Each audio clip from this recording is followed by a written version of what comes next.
Shalom, selamat hari Minggu jemaat semua. Puji Tuhan kita memasuki Minggu Prapaskah yang kelima pada pagi hari ini. Mazmur 116 ayat 12-13 berkata, "Bagaimana akan kubalas kepada Tuhan segala kebajikannya kepadaku? Aku akan mengangkat piala keselamatan dan akan menyerukan nama Tuhan." Seperti Mazmur 16 ayat 2, mari kita bersama-sama berkata kepada Tuhan, "Engkaulah Tuhanku, tidak ada yang baik bagiku selain Engkau." Amin, puji Tuhan. Dengan apa dapat kita balas segala kebajikan Tuhan? Mari kita sama-sama bangkit berdiri, kita mau memberi pujian, bersyukur kepada Tuhan.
Jemaat yang dikasihi Tuhan, bahwa pertolongan kita dalam ibadah ini adalah di dalam nama Tuhan yang menjadikan langit dan bumi, yang setia dengan perbuatan tangannya.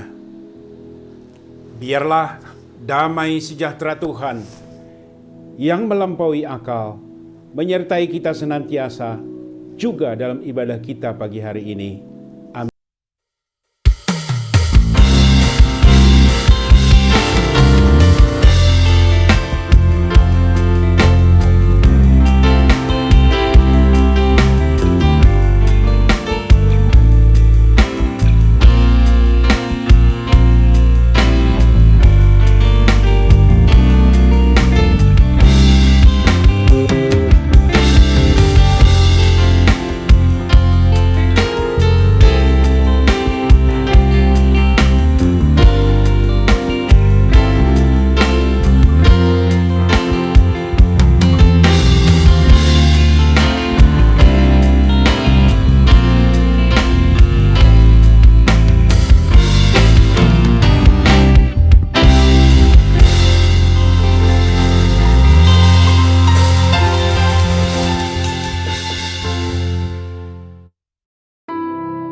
Jemaat sekalian, pada persekutuan kita yang indah di pagi hari ini, kita mau bersama-sama datang kepada Tuhan, mengaku segala dosa kita di hadapan-Nya.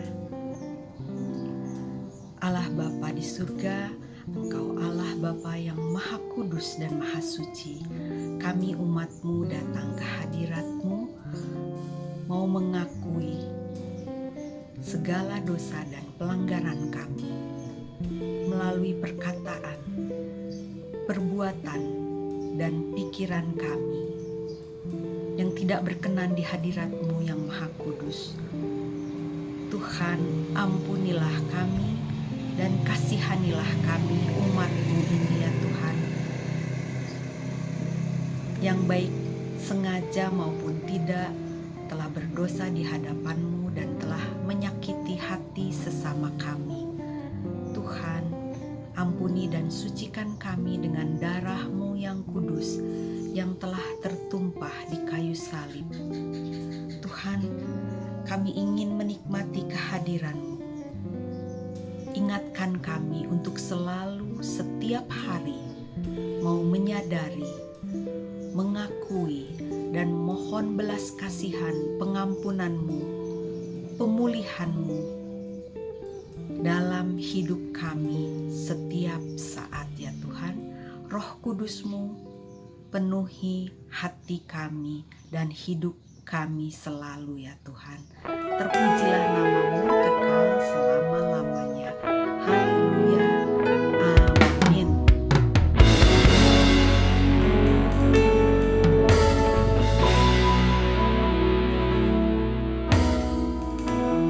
Dengan apa ku membalas kasih-Mu yang ku terima dari-Mu? Dengan apa ku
Salam Bapak Ibu, berjumpa lagi dalam ibadah online kita. Saya teringat tahun yang lalu Bapak Ibu, kita siap-siap untuk retreat di Cipanas. Semuanya sudah berjalan dengan baik. Tetapi karena COVID-19, maka rencana itu semua batal. Tetapi saya percaya sukacita Tuhan terus menyemangati dan menyertai kita. Pagi hari ini, tema firman Tuhan buat kita adalah pengakuan dosa, beroleh pengampunan dan pemulihan. Pengakuan dosa, beroleh pengampunan dan pemulihan. Firman Tuhan terambil dari Mazmur 51 ayat 1 sampai dengan 21. Firman Tuhan berkata demikian, saya baca ayat 1 sampai dengan 3, baru setelah itu sambung 16 sampai dengan 19. Firman Tuhan berkata demikian, ayat 3. Kasihanilah aku ya Allah, menurut kasih setiamu, hapuskanlah pelanggaranku menurut rahmat-Mu yang besar. Bersihkanlah aku seluruhnya dari kesalahanku, dan tahirkanlah aku dari dosaku. Sebab aku sendiri sadar akan pelanggaranku. Aku senantiasa bergumul dengan dosaku. Terhadap engkau sajalah aku telah berdosa, dan melakukan apa yang kau anggap jahat, supaya ternyata engkau adil dalam putusanmu, bersih dalam penghukumanmu.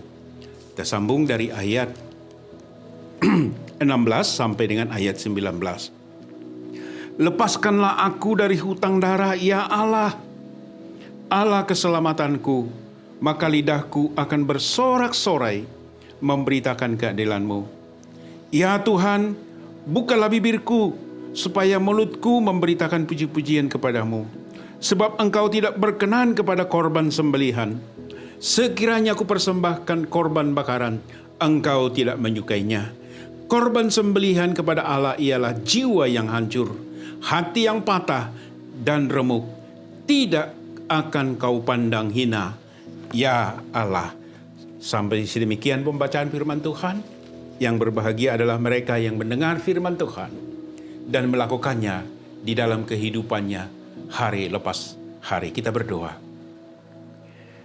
Tuhan Yesus Kristus Allah kami yang hidup, tenang teduhkan hati kami Tuhan untuk boleh menerima kebenaran firman-Mu tentang pengampunan dan pengakuan dosa. Berikan kami kemampuan Tuhan Yesus setiap saat datang kepadamu, menyatakan diri kami apa adanya, tidak bersembunyi di dalam segala alasan, tetapi kami mau berterus terang apa adanya, sebab memang tidak ada satupun yang dapat kami sembunyikan di hadapan-Mu. Dalam nama-Mu Tuhan Yesus, kami sudah berdoa. Amin. Bapak Ibu yang dikasihi Tuhan, suatu hari seorang bapak ingin bermain PS anaknya. Dia diam-diam, dia setel PS anaknya, tetapi memang karena sudah orang tua, tidak tahu bagaimana caranya mengoperasikan PS-nya. Sampai akhirnya di otak bapak ini otak-atik, dan pada akhirnya rusak. Diam-diam dia taruh. Setelah anaknya pulang dari sekolah dan setelah makan siang, dia mau istirahat sebentar. Maka dia mau main PS. Ternyata pada waktu dia mau bermain, PS-nya sudah rusak. Maka dia bertanya kepada ibunya, siapa yang bermain PS, Ma? Mamanya bilang tidak tahu. Bapaknya juga ada di sana. Bapaknya diam-diam. Akhirnya anaknya bertanya kepada bapaknya, Pak, apakah Bapak yang main PS? Kok PS saya rusak katanya? Ya nggak tahu nak katanya. Bapaknya tidak mau mengaku. Bapak Ibu yang dikasihi Tuhan, memang terkadang sulit mengaku kesalahan, sulit mengaku dosa. Nah, firman Tuhan yang kita baca, Mazmur 51 ayat 1 sampai dengan 21, adalah ungkapan pengakuan Daud akan dosanya. Kita tahu dosa berselingkuh Daud, dosa perselingkuhan Daud dengan Batseba, istri prajuritnya sendiri, yaitu Uria. Sebetulnya prajurit yang sangat mengabdi kepada Daud dan kepada Tuhan, jauh dari egois. Nanti kalau Bapak Ibu pengen tahu ceritanya, bacalah di 2 Samuel pasal 11 sampai dengan 12. Bapak Ibu, karena ulahnya Daud, Batseba hamil. Dan pada akhirnya Daud mengambil satu upaya untuk menutupi dosanya. Sampai akhirnya dia membunuh suami Batseba, Uria. Datanglah Natan disuruh oleh Tuhan untuk memberitahu bagaimana Daud melakukan dosa. Dan pada waktu Natan memberitahu Daud akan dosanya, dengan halus Natan memberitahu dosa Daud, tetapi dengan terus terang dan tegas. Dan Daud berkata, Daud berkata di dalam firman Tuhan, dia mengaku bahwa dia telah berbuat dosa. Saya ajak kita untuk melihat 2 Samuel pasal 12 ayat 13. Daud berkata demikian, lalu berkatalah Daud kepada Natan, aku sudah berdosa kepada Tuhan. Dia mengaku terus terang bahwa dia telah berdosa kepada Tuhan. Dosa yang sebetulnya sangat luar biasa yang dilakukan oleh Daud, yang membuat Uria yang setia, yang baik hati, yang tidak egois, itu prajurit yang luar biasa, meninggal karena ulah Daud. Dan pada saat Daud diberitahu oleh Natan, yang dilakukan oleh Daud adalah mengaku terus terang bahwa dia memang telah berdosa. Dan bacaan firman Tuhan dari Mazmur pasal 51 adalah uraian seluruh pengakuan dari Daud akan dosanya dan permohonan Daud untuk minta diampuni oleh Tuhan. Dan apa yang terjadi Bapak Ibu?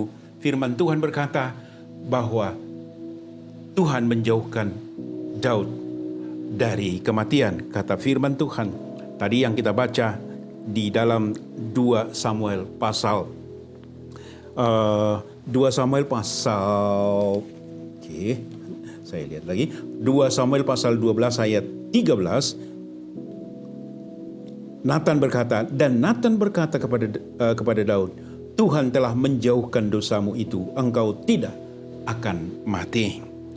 Nah, yang mau kita renungkan adalah bahwa ternyata dengan pengakuan dosa, dari firman Tuhan ini kita dapatkan, dengan Daud mengaku dosanya terus terang, maka poin yang pertama, Daud mendapatkan pengampunan. Dosa Daud diampuni oleh Tuhan. Pada waktu Nabi Natan berbicara kepada dia dengan terus terang, dia tidak coba berkelit, tetapi dia berkata dengan gamblang, memang aku telah berdosa. Bapak Ibu, terkadang pada waktu firman Tuhan atau orang lain dengan cara Tuhan yang begitu luar biasa menegur kita dengan dosa kita, terkadang kita berkelit. Tetapi Daud tidak. Saya coba ambil 2 figur di dalam Alkitab kita yang sama-sama berdosa. Saul berdosa, Bapak Ibu yang dikasihi Tuhan. Daud berdosa. Kalau ditimbang-timbang dosa kedua orang ini sama-sama berat sebetulnya. Bahkan kalau boleh saya katakan, Daud begitu luar biasa dosanya sampai membuat Uria mati. Orang yang seperti yang saya katakan tadi, orang yang begitu tidak egois, yang mengabdi kepada Daud, yang mengabdi kepada Tuhan, akhirnya mati terbunuh oleh karena ulah Daud. Tetapi Daud diampuni Tuhan. Saul tidak. Mengapa Bapak Ibu yang dikasihi Tuhan? Sangat luar biasa. Daud, pada waktu Nabi Nathan datang kepada dia memberitahu dosanya, dan dia langsung berkata, tidak berkelit sedikit pun, aku telah berdosa. Beda dengan Saul. Pada waktu Nabi Samuel datang untuk memberitahu dosanya, Saul berkelit. Tidak mau mengaku dosanya. Bahwa dia sebetulnya egois. Tetapi dia tidak mau mengakui itu. Sehingga apa yang terjadi? Dosanya berlarut-larut. Sampai dia mati.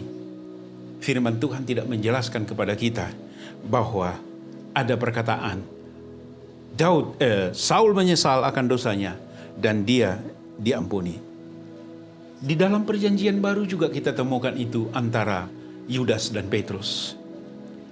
Petrus dengan Yudas sama-sama punya dosa. Besar dosanya. Bahkan saya simak di dalam Markus 14 ayat 71, firman Tuhan berkata begini. Maka mulailah Petrus mengutuk dan bersumpah. Hebat, luar biasa. Aku tidak kenal orang yang kamu sebut-sebut ini. Ada kata mengutuk. Dosanya dari, kalau saya lihat, dosa Markus dengan dosa Yudas yang mengkhianati Tuhan Yesus, mau menjual Tuhan Yesus, sebetulnya sama-sama berat. Tetapi Petrus diampuni, Yudas tidak, sampai akhirnya dia membunuh diri sendiri.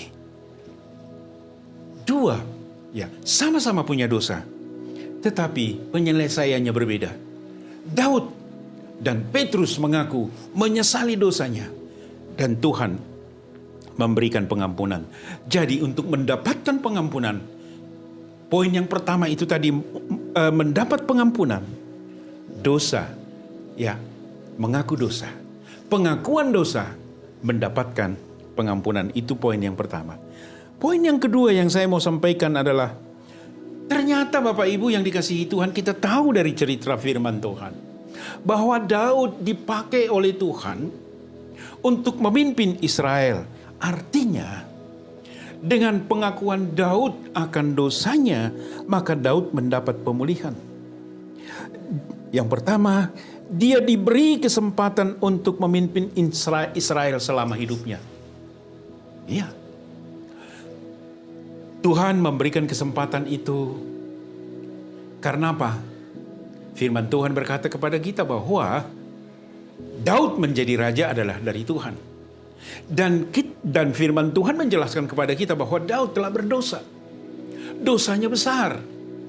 Tetapi oleh karena pengampunan Tuhan akan dia, diberikan kesempatan untuk memimpin bangsa Israel. Poin yang kedua dari Daud mendapat pemulihan, Bapak Ibu. Daud dipakai Tuhan sebagai contoh.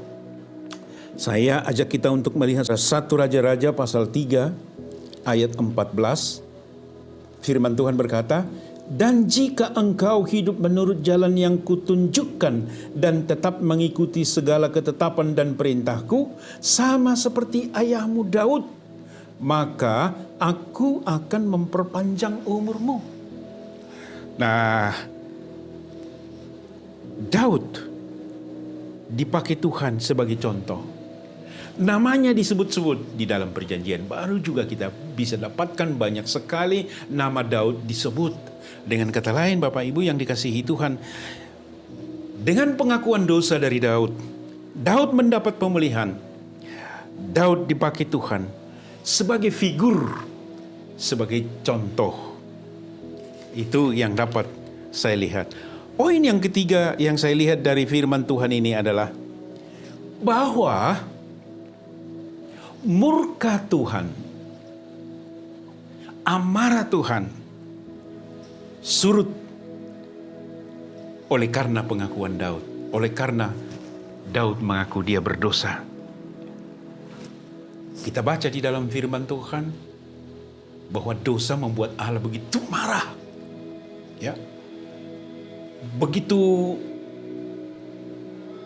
marahnya luar biasa, sampai-sampai dia bisa memunahkan semua yang dia ciptakan. kisah Nabi Nuh, saudara yang kekasih. Masih banyak lagi contoh-contoh yang sebetulnya yang dapat kita simak. Dosa membuat Allah begitu marah. Tetapi pengakuan dari Daud membuat Tuhan lembut hatinya. Amarah Tuhan menyusut. Amarah Tuhan menjadi reda oleh karena Daud mengaku dosanya. Contoh yang saya berikan tadi, ayah yang sulit mengaku dosa. Sebetulnya firman Tuhan ini mendorong kita. Mengapa sih kita tidak mau mengaku dosa kita kalau memang kita sudah berdosa? Kalau memang kita sudah bersalah? Dan jangan tunggu 1 tahun Bapak Ibu.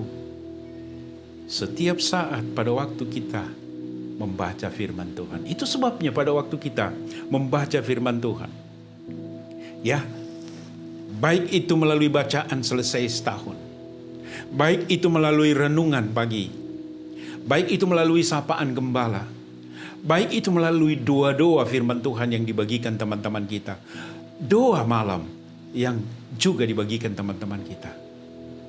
Bapak Ibu yang dikasihi Tuhan, mari kita mau mengaku dosa kita dan kita berkata, betul, aku telah berdosa kepadamu Tuhan. Dan apa yang terjadi? Kemarahan Tuhan akan dosa menjadi surut Bapak Ibu yang dikasihi Tuhan. Dan untuk menyurutkan amarah Tuhan, Tuhan rela mengambil itu dan menaruh bara amarahnya itu kepada anaknya, Tuhan kita Yesus Kristus, Juru Selamat kita, yang akan kita peringati kasih-Nya yang luar biasa nanti di Jumat Agung 2 April. Saya tutup Bapak Ibu. Apakah kita mau tetap bertahan, tidak mau mengaku kesalahan atau dosa kita? Sehingga tanpa pengakuan tidak ada pengampunan Bapak Ibu. Tanpa pengakuan tidak ada pemulihan. Tanpa pengakuan amarah Tuhan tidak akan surut. Mau kita pilih yang mana? Lebih baik kita memilih. Kita mengaku segala kesalahan kita, segala dosa kita, dan Tuhan mengampuni kita. Tuhan, amarah Tuhan untuk dosa kita diampuni oleh Tuhan. Amin. Bapak Ibu yang dikasihi Tuhan, ambil keputusan untuk mengaku dosa di hadapan Tuhan. Apapun dosa dan kelemahan itu. Mari kita masuk dalam doa. Terima kasih Tuhan untuk firman Tuhan pagi hari ini bagi kami. Firman-Mu mengajar kami Tuhan, supaya kami dengan rendah hati mengaku segala dosa dan kesalahan kami kepadamu. Sebab kami boleh belajar dengan pengakuan Daud akan segala pelanggarannya, akan segala dosanya. Tuhan memberikan pengampunan kepada dia. Dia dipulihkan, namanya dipulihkan, dan amarah Tuhan surut. Terima kasih Tuhan, kami belajar dari pengalaman Daud. Bagimulah Tuhan segala hormat dan kemuliaan. Biarlah kami rela merendahkan diri kami di hadapan Tuhan. Sebab siapakah kami Tuhan Yesus? Kami sering tergelincir dengan tingkah laku kami, perkataan kami, pikiran kami. Kami mengaku di hadapan-Mu. Oleh karena itu ya Tuhan, tahirkanlah kami oleh darah-Mu yang tercurah di kayu salib. Kami berdoa untuk seluruh jemaat-Mu Tuhan Yesus. Bapa, dampak dari COVID-19 dirasakan oleh jemaat. Dampak yang sangat mempengaruhi banyak hal. Baik itu kesehatan, baik itu ekonomi, sosial, dan segala sesuatu yang kami butuhkan dalam hidup ini. Bapa di surga, berikan keteguhan kepada jemaat-Mu untuk boleh tetap berpegang kepada Tuhan. Terima kasih Tuhan. Pakai juga pemerintah kami Tuhan Yesus untuk boleh menangani COVID-19, bahkan hal-hal yang perlu bagi bangsa kami Indonesia. Tuhan berikan hikmat kepada pemimpin kami, Pak Jokowi, Bapak Wakil Presiden, Menteri, bahkan pemimpin dari pusat sampai daerah. Terima kasih Tuhan Yesus Kristus, Allah kami yang hidup. Tuhan Yesus yang sudah mengajar kami berdoa. Bapa kami yang di sorga, dikuduskanlah namamu. Datanglah kerajaan-Mu, jadilah kehendak-Mu di bumi seperti di sorga. Berikanlah kami pada hari ini makanan kami yang secukupnya. Dan ampunilah kami akan kesalahan kami seperti kami juga mengampuni orang yang bersalah kepada kami. Dan janganlah membawa kami ke dalam pencobaan, tetapi lepaskanlah kami daripada yang jahat. Karena Engkaulah yang empunya kerajaan dan kuasa dan kemuliaan sampai selama-lamanya. Amin. Tuhan berkati. Bersama Yesus pasti menang.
Turunlah atas saudara sekalian anugerah dari Allah Bapa, kasih dari Tuhan kita Yesus Kristus, dan persekutuan dengan Roh Kudus. Amin.